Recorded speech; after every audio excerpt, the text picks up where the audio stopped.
name is Rick Guder, and currently I'm the head athletic trainer and physical therapist for the Colorado Rapids in Major League Soccer. There's probably a couple times I saw the real benefit of the H-Wave. Both of them were with the women's national team. One was during the 2015 World Cup in Canada. We had a woman that had actually played in the 07 and 2011 World Cup, so this was going to be her final World Cup.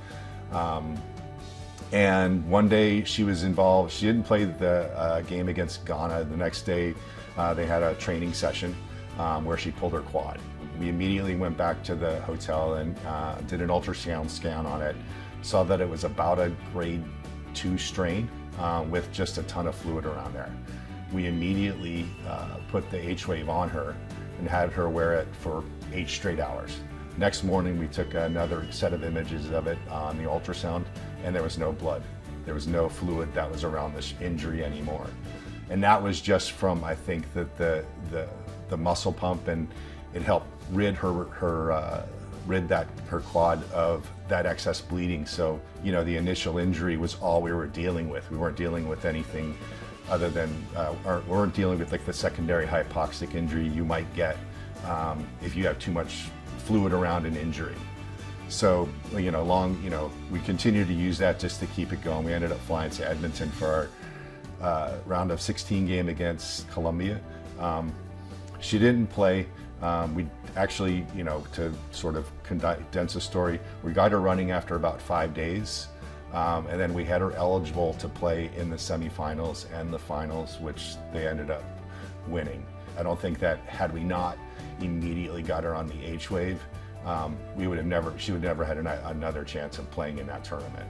You know, that was a phenomenal example of what the H-Wave can do. Another female player had an acute injury to her ankle where she had a spontaneous fracture of an os trigonum, which is like an accessory bone in the ankle. Immediately blew up. We put her on the H-Wave overnight to sleep with. Next morning, there was no swelling visible in the ankle. So again, we were able to get rid of the potential for any secondary hypoxic injury and any other tissue damage that might be involved with that. I think she ended up being at about 2 to 3 weeks, just because with the bony fracture, we had to let that settle in as well. But again, another example of how the H-Wave was super beneficial in at least that initial care, and then continue to use it to continue to flush the area of the body that would swell post-exercise if possible, because there are professional athletes and this is their job, and it is an occupational hazard that they're going to get injured. So we have a really good relationship with our work comp people, and if we have a player that gets injured or potentially even has surgery, and we're worried about some post-injury swelling, post-surgery swelling, I'll usually get them an H-Wave.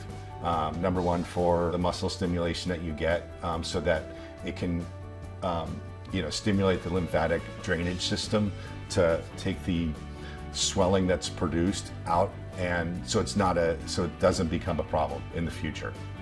And we'll continue to do that for X period of time, while they're still in that potential active bleeding phase.